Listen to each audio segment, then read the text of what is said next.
Masu saurare barkamu da warhaka, barkamu da sake kasancewa da ku cikin rahotannin labaran da muke kawo muku, inda za ku ji cewa China ce kaɗai wato ƙasar da ke ci gaba da sayan man fetiri daga Iran.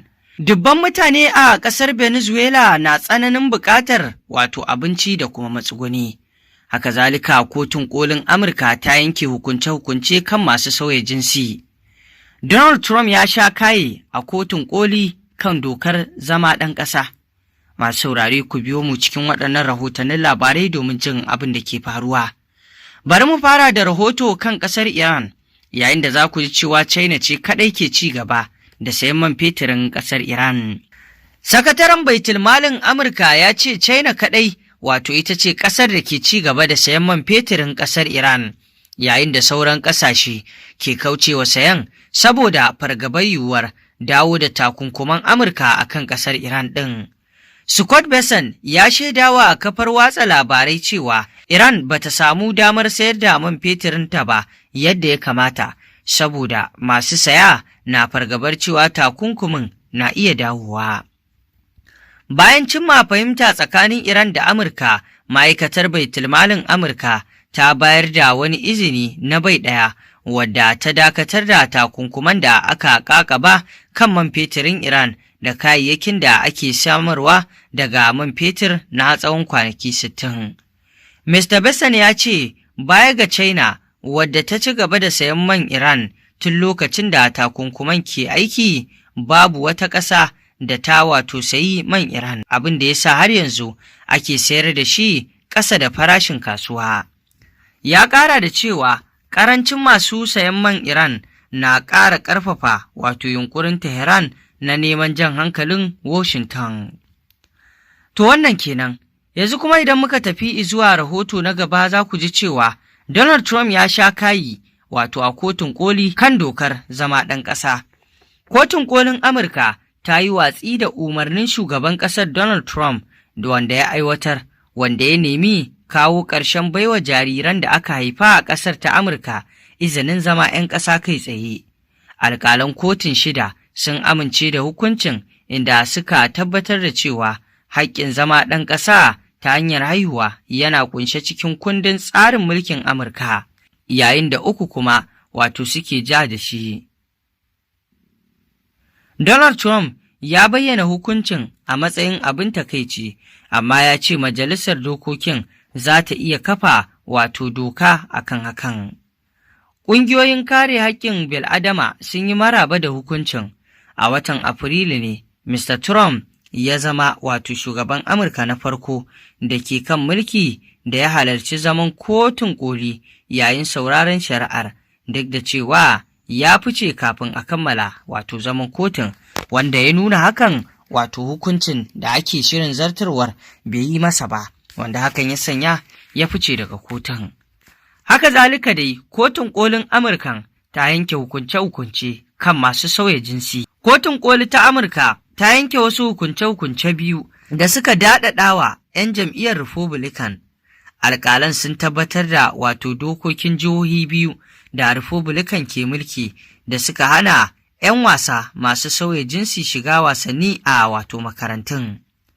Hukuncin dai zai zama wato na dogaro ga sauran jihohi na ƙasar. Ɗaya hukuncin kuma da kotun ta yi, wanda ka iya shafar zaben rabin wa'adi. Kotun ta soke yawan kuɗin da aka iyakance za a iya kashewa a yakin neman zaɓe na tarayya. 'Yan Republican na da fifiko sosai na yawan kuɗi yayin da ake shirin zaben na watan Nuwamba. A nan kuma cikin rahoton, dubban mutane a Venezuela na tsananin wato buƙatar abinci da matsuguni, kamar yadda Majalisar Ɗinkin Duniya ta bayyana.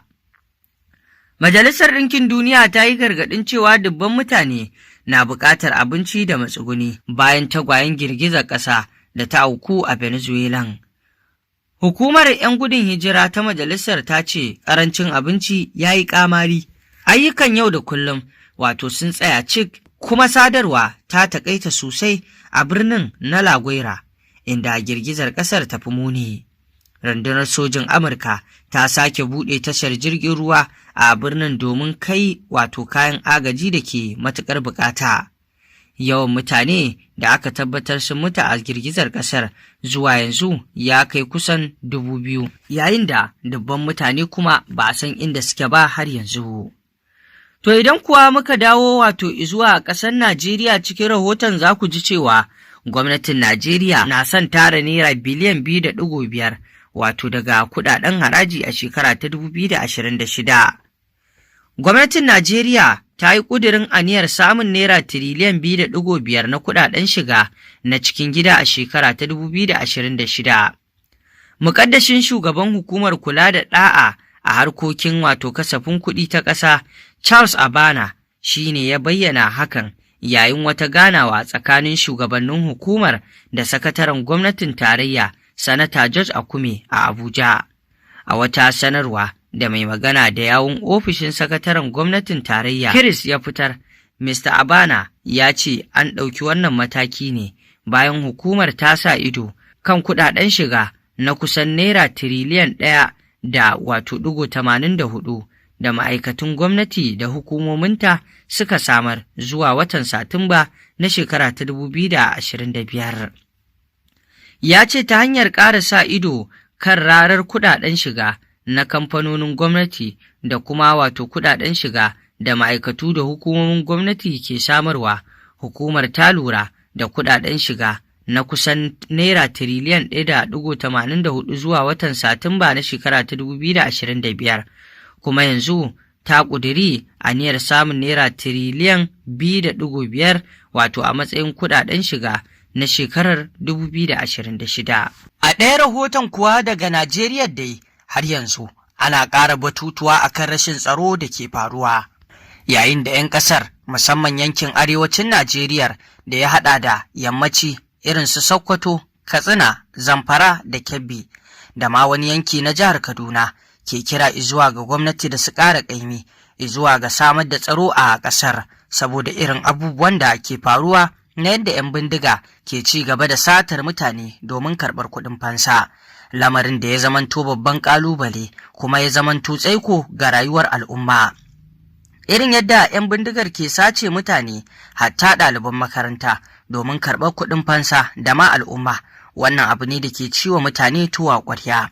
Duk da dai gwamnati da ma jami'an tsaro na ikirarin ƙoƙarin da suke a kullum domin tabbatar da tsaro a ƙasar ta Najeriya, yayin da a gefe guda kuwa malamai ke ci gaba da addu'a a dukkan yayin karatunsu domin Allah ya tabbatar da tsaron ya kawo sauƙi a cikin lamarin da ake ciki a Najeriya.